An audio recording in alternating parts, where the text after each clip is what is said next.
Assalamu alaikum viewers. Welcome to Siasat English News. I'm Eman Umar. Petrol and diesel prices in Hyderabad have remained unchanged since the cut in excise duty on fuel.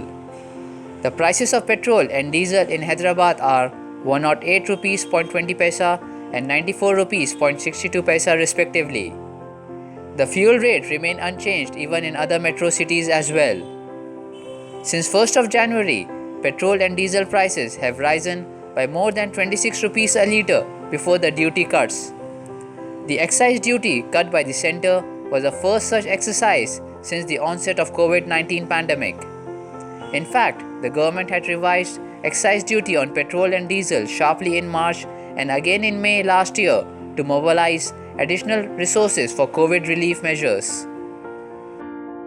Nilafar Children's Hospital has decided to grant child care centers Shishu Vihar a block for prioritizing the health of children aged between 0 to 6 years who were abandoned or orphaned. Shishu Vihar, which works under the supervision of Women and Child Welfare, takes the responsibility of neglected children, those who lost their parents, and takes care of their nurture. Nilafar Hospital is a primary choice for Shishu Vihar to relocate the children in need of treatment.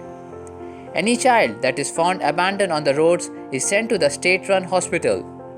Separate beds allotted to these children in different corners of the hospital is making it difficult for doctors and Shishu Vihar officials to attend to them for treatment.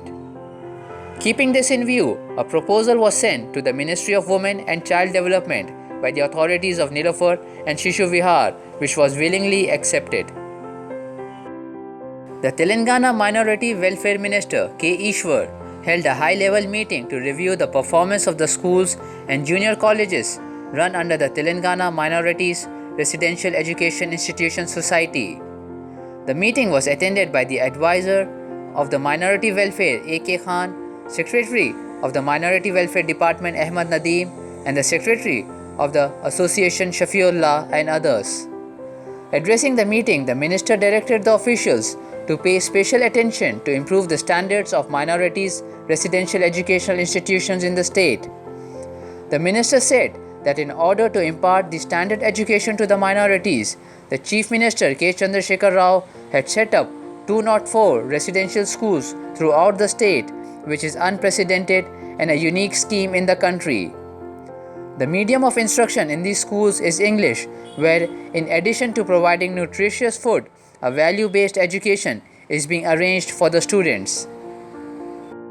The Indian Army on Sunday paid tributes at the renovated grave of Janab Maqbul Sherwani in Baramulla and organized remembrance prayers on his 75th death anniversary. Sherwani was a Kashmiri youth who delayed the march of raiders from Pakistan towards Srinagar on Uri-Muzaffarabad highway and indulged in plunder, raid and murder of innocent people. Janab Sherwani and his volunteers, comprising of various communities with no military training, set up roadblocks and demolished bridges, thus protecting the fastest access to Srinagar. He died a martyr's death on 7th of November 1947, but not before inspiring the Kashmiris to rise up against the raiders. 2 weeks after his death, Mahatma Gandhi paid tribute to him in a prayer meeting in Delhi to honor his supreme sacrifice. The grave of Maqbul Sherwani is located in the old town of Baramulla. Abdullah, the son of prominent Muslim scholar Maulana Muhammad Umar Gautam, was arrested by the Uttar Pradesh Anti-Terrorist Squad under the state's anti-conversion love jihad law on Sunday. Abdullah was arrested from the Gautam Buddha Nagar and is currently being interrogated about funding sources and links with other accused, including his father in the case. The state police have accused Muslim scholars and institutions of running religious conversions syndicates across India. At least 17 Muslims have been arrested by the ATS in connection with the case so far. Abdullah's father and prominent Islamic scholar Umar Gautam was arrested on 20th of June this year.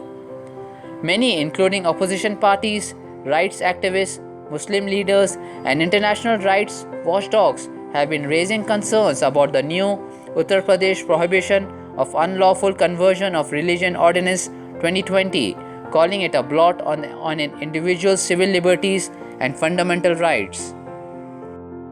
Palestine has condemned Israeli Prime Minister Naftali Bennett's rejection to the reopening of the US consulate in East Jerusalem. In response, Palestinian Minister of Civil Affairs Hussein al-Sheikh on Sunday said Bennett's remarks are a new challenge to Biden's administration, which has repeatedly announced its intention to reopen the consulate in East Jerusalem. Meanwhile, the Palestinian Ministry of Foreign Affairs said in a statement that the Bennett remarks are a blatant challenge to the decisions and policies of the US government. The consulate shut down and stopped providing services for the Palestinians in March 2019. Outgoing head coach Ravi Shastri and skipper Virat Kohli, who will lead the country for one last time in the shortest format, would aim to finish India's underwhelming 2020 World Cup campaign on a positive note with a victory over Namibia in the team's final Super 12 match on Monday.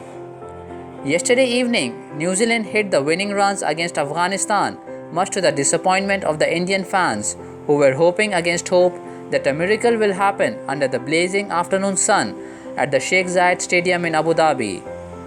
It was understandable dejection. For the first time since 2012 edition of this event, India had failed to make the knockout stage of an ICC event. That's it for today. Thank you, viewers.